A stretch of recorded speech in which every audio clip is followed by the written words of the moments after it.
የታመነ ዋጋ በቡልጋሪያ አፍሪካ ህብረት አጠገብ በካሬ 70 ሺህ ብር ብቻ ታላቅ ቅናሽ አዘጋጅተን ብቅ ብለናል። ለ10 ደንበኞች ብቻ የሚቆይ ባለ አንድ መኝታ 78 ካሬ 100% ለሚከፍሉ በ5.5 ሚሊዮን ብር በቅድመ ክፍያ 7 ሚሊዮን ብር ሲሆን 10% ቅድመ ክፍያው 700 ሺህ ብር። ባለ ሁለት መኝታ 100 ካሬ 100% ለሚከፍሉ 7.3 ሚሊዮን ብር በቅድመ ክፍያ በ9.3 ሚሊዮን ብር 10% ቅድመ ክፍያው 932 ሺህ ብር። በአጭር ጊዜ ውስጥ በርካታ ቅንጡ አፓርትመንቶችን ለደንበኞች በማስረከብ የምስጋና ምስክርነትን ያገኘው ታማኝ ድርጅታችን አሁን ደግሞ ከ20 ካሬ ጀምሮ የንግድ ሱቅ አማራጮችንም ይዘንሎት መጥተናል። ፈጥነው በ0923 70 አሊያም በ0994 003949 ላይ ይደውለው።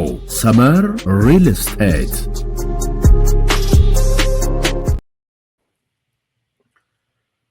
ማሲንጋ ምን ገጠመው? ህይወት አትርፉ ፊሽካ ይድረስ በትግራይ ለምትኖሩ የኢሲኤልሲ ተፈታኞች። ሶስት ነገሮች አያይዤ ቶሎ ነግራችኋለሁ። በመጀመሪያ ይድረስ በትግራይ ክልል ለምትኖሩ የማትሪክ ወይም የኢሲኤልሲ ተፈታኞች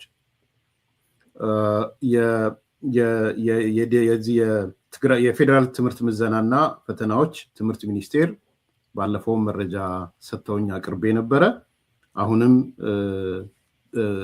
ዴቨሎፕመንታል ስቶሪ ስለነበራቸው አይ ቲንክ አሁን መግለጫውን አውጥተውታል መሰለኝ፣ ልከውልኛል እና ማቅረብ አለብኝ ጠቃሚም ስለሆነ ትላንትና እኔ ላኩልኝ ማታ። በጣም አመሰግናለሁ። የመንግስት አካላቶች እንደዚህ አይነት መረጃዎች ስትተባበሩ ለራሳችሁም ይጠቅማችኋል፣ ለኛም ይጠቅመናል። ቤተሰብ ያላችሁ የተጨነቃችሁ ዲያስፖራ ያላችሁ ልጆቻችሁ ወይ ወንድሞቻችሁ እህቶቻችሁ ወይም ዘመዶቻችሁ ወይም እንደ ማህበረሰብም ከዚህ ከኢሲኤልሲ ጋር ተያይዞ ትግራይ ያጋጠመው ነገር አሁን ውሳኔው ተወስኖ ተሰራይቷል። ምንድነው ባጭሩ ለማንሳት ያኔ ታስታውሱ ከሆነ የህወሓት ሰዎች የትምህርት ቢሮ ኃላፊ ምናምን ብለው ወጥተው ፈተና እኛ ራሳችን ማትሪክ እናዘጋጃለን፣ አዘጋጅተን እንፈትናለን፣ ከፈተንን በኋላ እንዴት አድርገው የት ዩኒቨርሲቲ እንደሚመድቡት አላቅም፣ እንደሱ አይነት ነገር ሰምታችሁ ነበረ። ስለዚህ በመረጃውን ያንን ነገር አስመልክተን ማብራሪያ ጠይቀናቸው ትምህርት የትግራይ ህወሓት የትምህርት ቢሮውንም የተቆጣጠረው ውሸት እንደሆነ ትግራይ ላይ ብቻ እንዳላተኮረ በተለያየ ዙሮች ፈተና እንደሚሰጥ ነግረናችሁ ነበር። መረጃውን በማህበራዊ ድረገጽም ላይ አካፍያለሁ። 3-4 አንደኛ የዚህ በዙር እንደሚሰጥ የዚህ ኦንላይን ፈተናው ራሱ ዙር 1 ዙር 2 ዙር 3 ዙር 4 ተብሎ በዙር 6 ዙር ነው መሰለኝ የሚሰጥ የኢሲኤልሲው የወረቀት ፈተናውም በተለያየ ዙር እንደሚሰጥ 4 ዙር መሰለኝ ይሰጣ። ይሄ ደግሞ በመላ ኢትዮጵያ የሚሆን ነው። በመላ ኢትዮጵያ ትግራይ ተለይቶ የመጣበት ነገር አይደለም። ይሄ ውሸታቸውን ነው። ትግራይ እንዳትማር ተደረገች፣ ትግራይ ኢሲኤልሲ የትግራይ ልጆች ኢሲኤልሲ እንዳይፈተኑ ተደረገ ምናምን የሚለው መረጃ የየዜና የነበረ ውሸት ነው ብለን ነግረናችሁ ነበር። ያንን መረጃም አምጥተን የትምህርት ሚኒስቴር የበላይ ኃላፊዎች ጠይቄ ነው ባይዘዌ ኃላፊነት ወስጄ ያቀረብኩት። ከዛ በኋላም የተለያየ ሚዲያ ያላቸው ወጥተው ማብራሪያ ሰጥተዋል። አድንቄያቸዋለሁ። በጣም ጥሩ ነው ያደረጉት። የትግራይ ሚዲያ አንድ ትግራይ ተኮር ሚዲያ ላይ የፈተናዎች ድርጅት ዋና ዳይሬክተሩ ዶክተር ማን የሚባለው ወጥቶ 1 2 3 ብሎ አብራርተዋል። ከዛ በኋላም ማን ነው ሉዓላይም ላይ ያየው መሰለኝ ማብራሪያ ተሰጥቷል። ስለዚህ ውሸት የሆነ ነገር ምክንያቱም ይሄ የ30 ሺህ የ20 ሺህ ወጣቶች እጣ ፈንታ ነው። እጣ ፈንታ ብቻ አይደለም። እነዚህ ልጆች እድሜ ልክ የ18 ዓመት ልጅ ነው 18 ዓመት ቤተሰብ የለፋበት ልጅ ነው። ኢትዮጵያ ውስጥ አንዱ ማትሪክ ምናምን ወስ የህይወት ጥፋት ነው። መሰረታዊ የህይወት ጥፋት ነው። እንደዚህ ሀገር አይደለም። እዚህ 12 ግራጁዌት አድርገህ ሰርቫይቭ አድርገህ ትኖራለህ። ኢትዮጵያ ውስጥ ከባድ ነው አሁን ባለው ሁኔታ። ስለዚህ ይሄ ምንድነው ያለው? እውነቱን ንገሩን። በእርግጥስ ትግራይ ተበድላለች ወይ? አንፈትንም ብላችኋል ወይ? ወረቀት አንልክም ብላችኋል ወይ? የተለየ ፈተና ልታዘጋጁባቸው ነው ወይ? ውሸት ውሸት። ስለዚህ የኦንላይን ፈተናውም በ6 ዙር ነው የሚሰጠው፣ የጽሁፍ ፈተናውም በ4 ዙር ነው የሚሰጠው። የነዛ ዙሮች ቀን ዴድላይኖች ተቀምጠው የሚካሄዱ ናቸው። አሁን የትግራይ ክልል ነህዋት ለፈተና እየተዘጋጀ ይሆን አላቅማው፣ ለመፈተን እየተዘጋጀ ይሆን እርግጠኛ አይደለሁም። ደፋሮች ናቸው ግን የሚያደርጉት አይመስለኝም። እኛው ራሳችን ፈተና ኢሴልስ ያዘጋጅተን ማትሪክ አዘጋጅተን እንፈትናል። የት ዩኒቨርሲቲ ትመድቧችኋላችሁ? እሺ እንፈተን ብለው እናንተ ጋር የሚመጡ ወጣቶች ይኖራሉ ወይ ብለን ጠየቅን።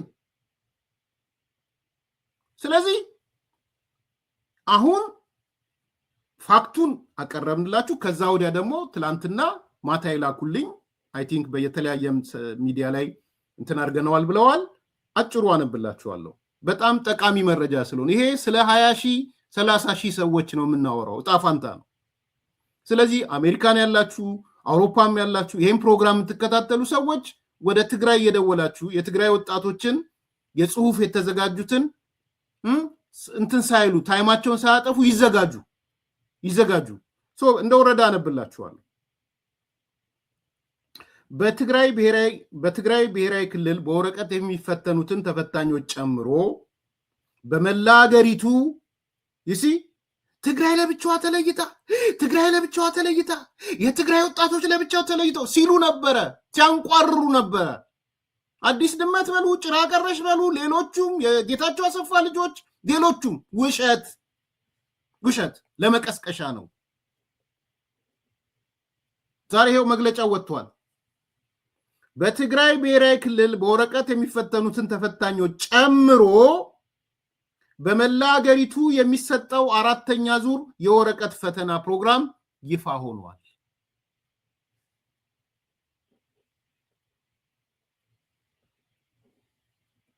የትምህርት ምዘናና ፈተናዎች አገልግሎት የ2018 ትምህርት ዘመን የ12ኛ ክፍል ሀገር አቀፍ ፈተናን በሁሉም ክልሎችና ከተማ አስተዳደሮች በአብዛኛው በበይነ መረብ በ6 ዙሮች የተሳካ ሁኔታ በሰላም እየሰጠ ያለ ሲሆን በአሁኑ ወቅት 4ኛ ዙር በበይነ መረብ ፈተና እየተሰጠ በዙር ነው የሚፈትኑት።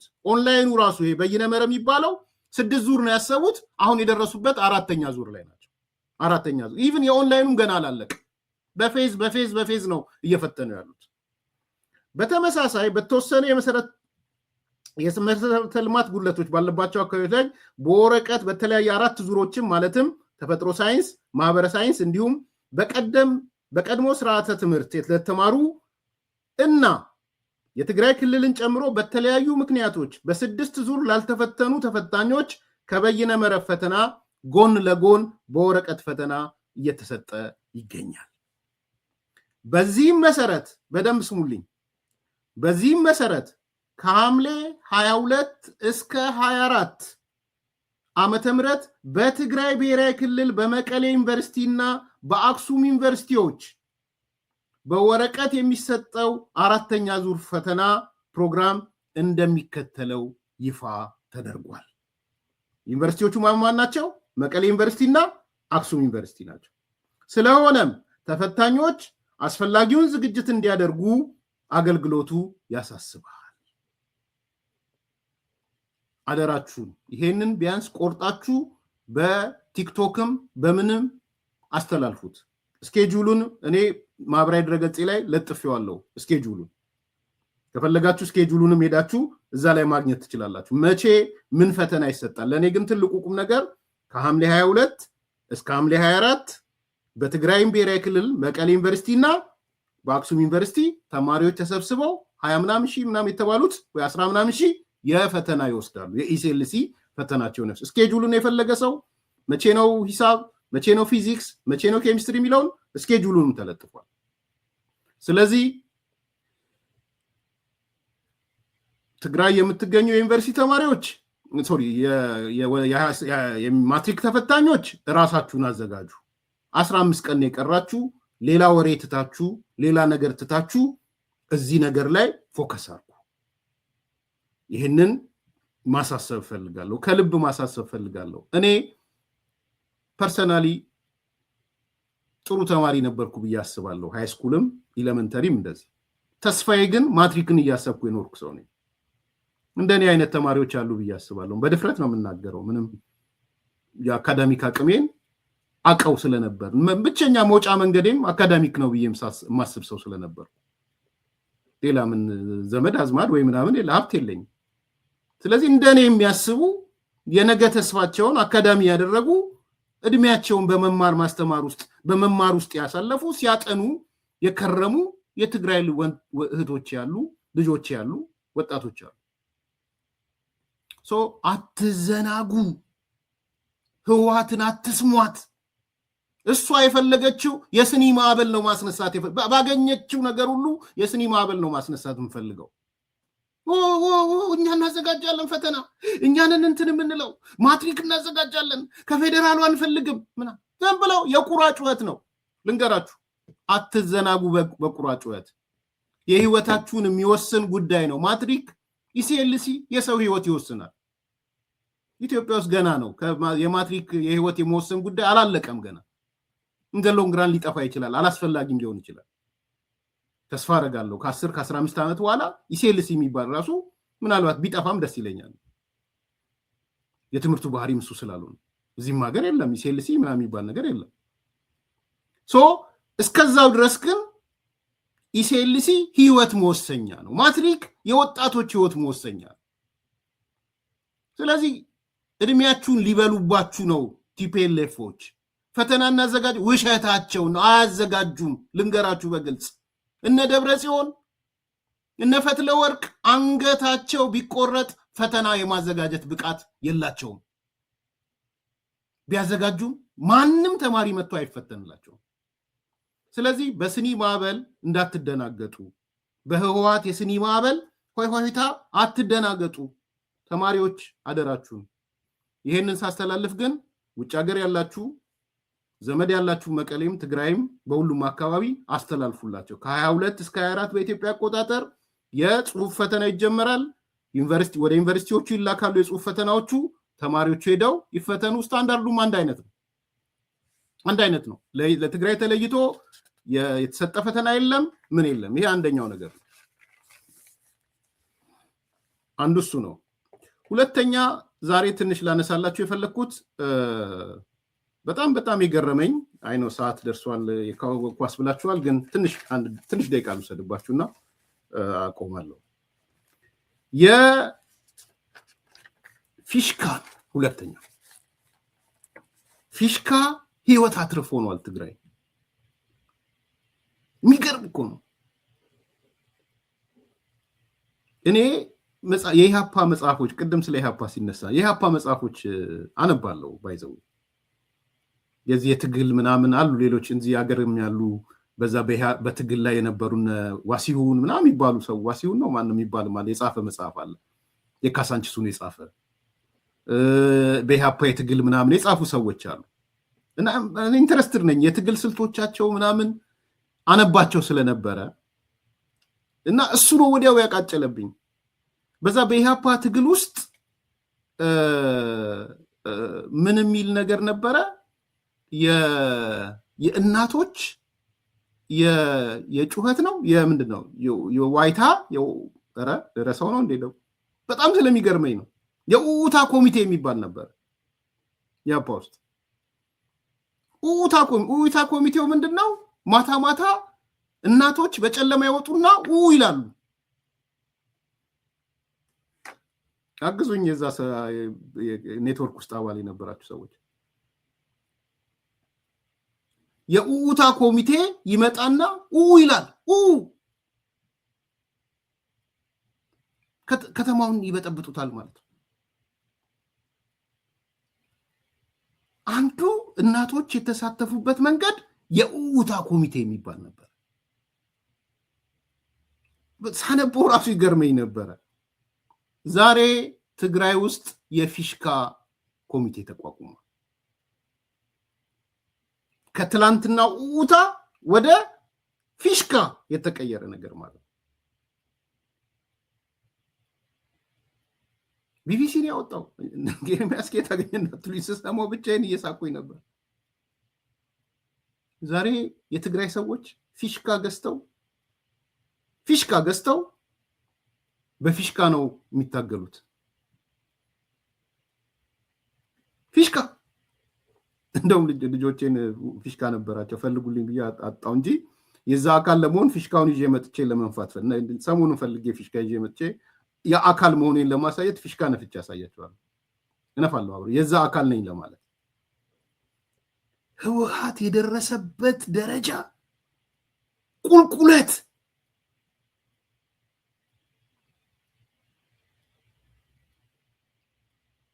እነዚህ ናቸው። ኢትዮጵያ ልትፈርስ ነው፣ ኢትዮጵያ እንዲህ ልትሆን ነው፣ አለቀላት የሚሉን እመጣላችኋለሁ። አንድ አዱሽ የሚባል የጠነዛ የፖለቲካ አመለካከቱ የደረቀ እኔ ስር የነበረ አስቸጋሪ ዛሬ መጥቶ ኢትዮጵያ ልትፈርስ ነው ይለናል። አመጣላችኋለሁ ሰሞኑን። ትግራይ ውስጥ ፊሽካ ስራ እየሰራ ነው። ፊሽካ ኡኡታ የእናቶችን ኡኡታ ተክቷል። ትግራይ ውስጥ የኡኡታ ኮሚቴ ወደ ፊሽካ ኮሚቴ ተቀይሯል።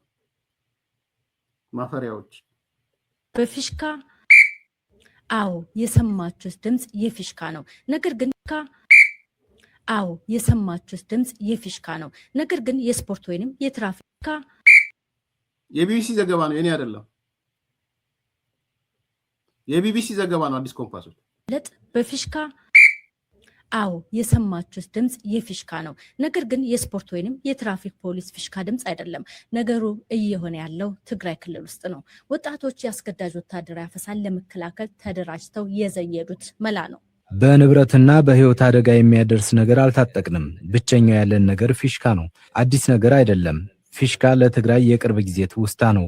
ባለፈው በነበረው ጦርነት የጸጥታ መዋቅሩ ፈርሶ ወይም ተዳክሞ ስለነበር በዚያ ምክንያት ህዝቡ ለተለያዩ ወንጀሎች ተጋላጭ ሆኖ ነበር።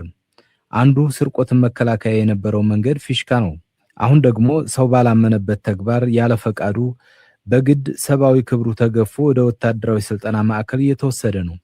ህይወቱንና ህልሙን ሊያጨናግፉ የሚመጡ አካላትን ለመመከት ነው ይህንን ፊሽካ የምንጠቀመው። ክምክት እዩ ፊሽካ ይተዓጠቅምለ በትግራይ ወጣቶች ታጣቂዎች በግዳጅ እንዳያፍሷቸው ለመከላከል ፊሽካ በመንፋት ራሳቸውን እየተከላከሉ ነው። መቀሌን ጨምሮ በብዙ የትግራይ አካባቢዎች በፊሽካ የመጠራራትና የመሰባሰብ ዘዴ እየተገበሩ ነው። ፊሽካው መጀመሪያ የሚነፋው አፈሳውን የሚያከናውኑት አካላት እየመጡ ነው ብሎ ለመጠቆም ነው። ከዚያ ወጣቶቹ ተሰባስበው ሰው በግዳጅ እንዳይወሰድ ይከላከላሉ ወይንም ደግሞ ከአካባቢው ይሰወራሉ። ጊዜያዊ አስተዳደሩን አፍርሶ የክልሉን ስልጣን የተቆጣጠረው ህወሓት ግን ምልመላው በፈቃድ ላይ የተመሰረተ መሆኑን ይገልጻል።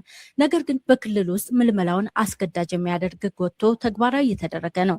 በትግራይ የወጣቶች አፈሳ ባለፉት ወራት በስፋት እየተካሄደ እንደሆነ ይነገራል። ይህንን በመቃወማቸው የታሰሩ እናቶች መኖራቸውም እንዲሁ ተዘግቧል። በትግራይ የወጣቶች አፈሳን ለማምለጥ በፊሽካ እንዲሁ ተዘግቧል። በትግራይ የወጣቶች አፈሳን ለማምለጥ በፊሽካ አዎ የሰማቃውማቸው የታሰሩ እናቶች መኖራቸውም እንዲሁ ተዘግቧል።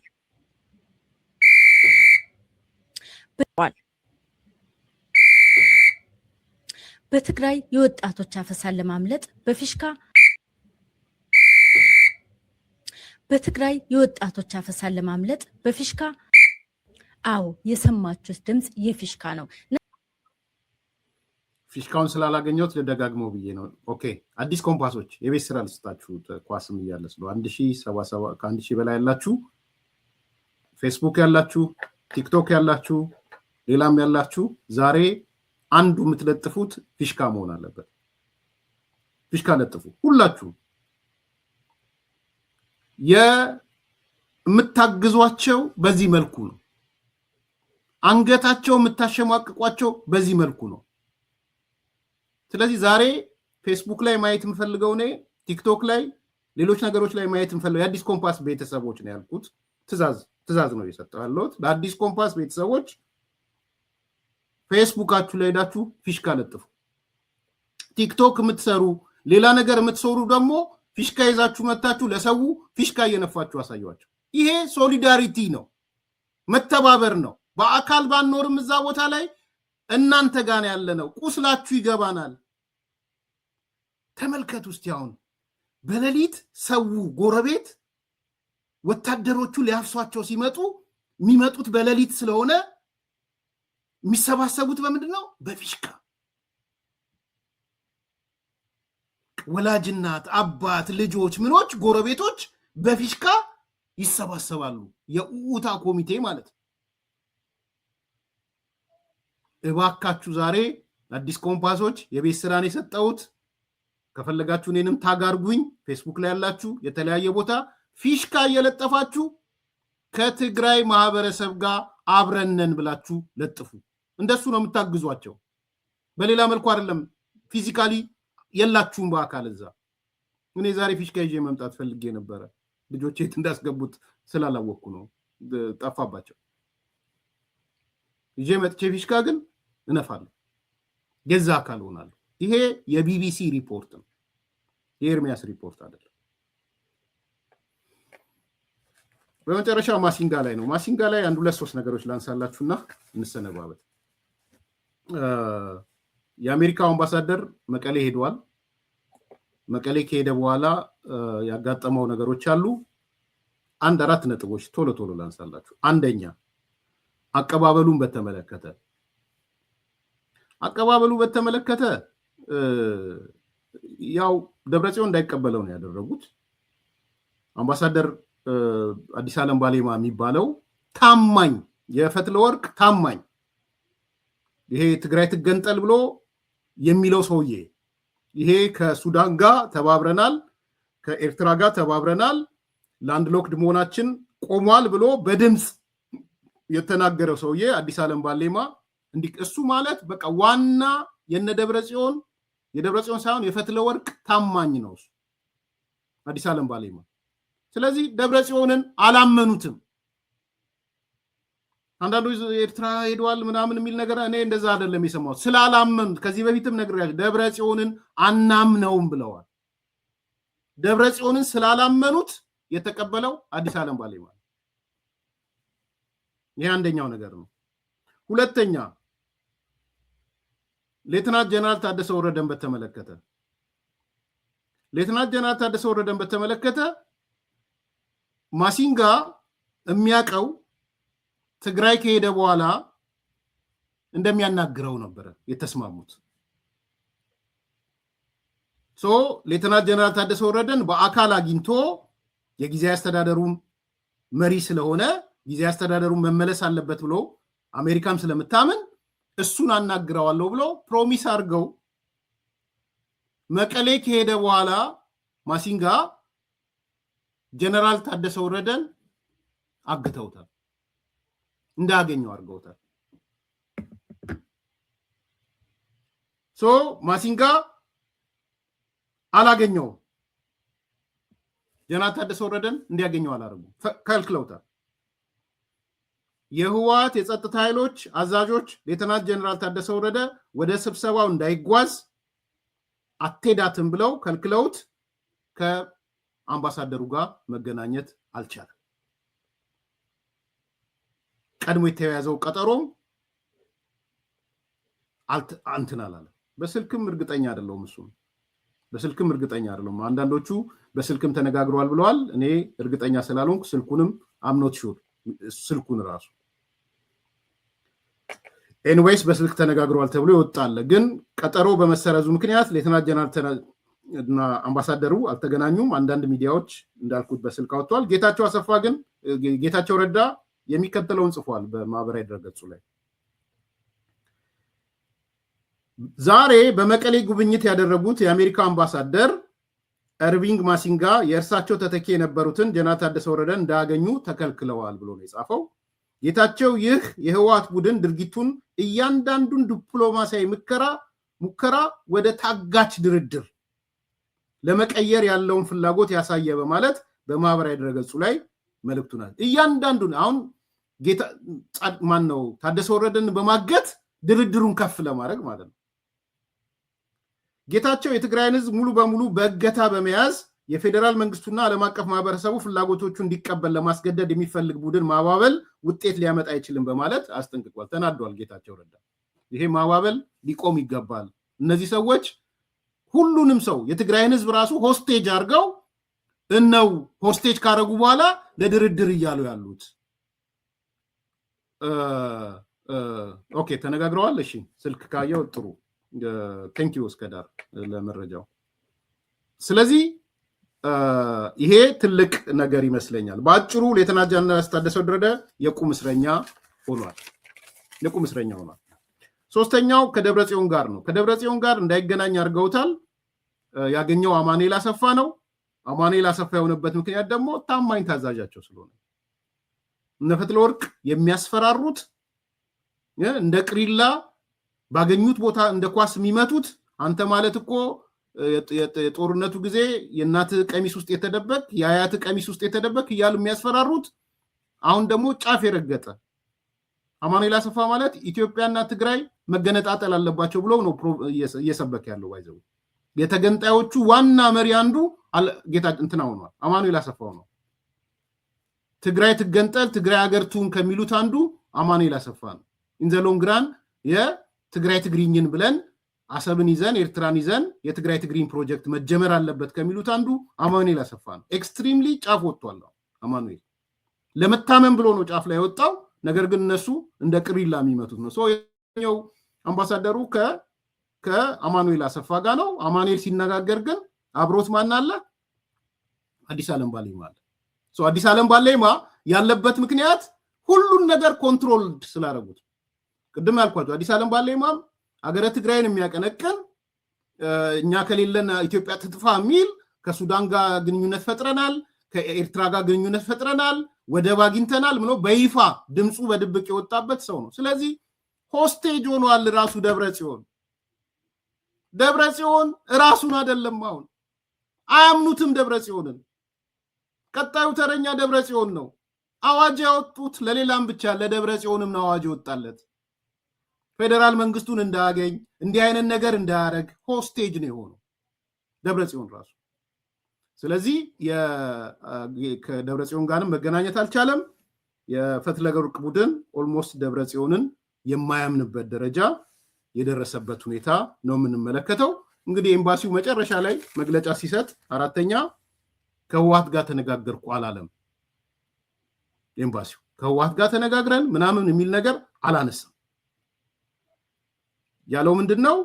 ከፖለቲካና ከሲቪል ማህበረሰብ መሪዎች ጋር ተገናኝተን ተነጋገርን ብሎ ነው የወጣው። በቃ ከሌላ ቦታ አልተነጋገርንም። የተነጋገርነው ከአምባሳደሩ ከፖለቲካና ከሲቪል ተወያዮች ጋር የተነጋገርነው የፕሪቶሪያ ስምምነት ሙሉ ለሙሉ መተግበር አለበት ነው ያሉት። የፕሪቶሪያ ስምምነት ሙሉ ለሙሉ ይተግበር። ስለዚህ ቀጣዩ እርምጃ ምን ሊሆን ይችላል የሚለው አይ ቲንክ የአሜሪካ መንግስት ጠንካራ እርምጃ የሚወስድ ይመስለኛል። ላይክ አርጉ፣ ሰብስክራይብ አርጉ፣ ሼር አርጉ። የፊሽካዋ ነገር እንዳትረሳ። የአዲስ ኮምፓስ ቤተሰቦች በድጋሚ ነው ማሳስበው፣ ፊሽካ ይዛችሁ ከትግራይ እናቶች ጋር አብረነን፣ ከትግራይ አባቶች ጋር አብረነን፣ ከትግራይ ወጣቶች ጋር ህፃናት ጋር አብረን ነው። ይሄ ፍራቻ ድባብ በጣም የሚያስደነግጥ ነው። የትላንትናውን የእናቶችን ኡኡታ ያስታወሰን ነው ብላችሁ ወይንም የትራፊክ ፖሊስ ፊሽካ ድምፅ አይደለም። አዎ የሰማችሁት ድምፅ የፊሽካ በፊሽካ አዎ የሰማችሁት ድምፅ የፊሽካ ነው። መላውን አስገዳጅ የሚያደርግ ህግ ወጥቶ ተግባራዊ እየተደረገ ነው። በትግራይ የወጣቶች አፈሳ ባለፉት ወራት በስፋት እየተካሄደ እንደሆነ ይነገራል። ይህንን በመቃወማቸው የታሰሩ እናቶች መኖራቸውም እንዲሁ ተዘግቧል። በትግራይ የወጣቶች አፈሳን ለማምለጥ በፊሽካ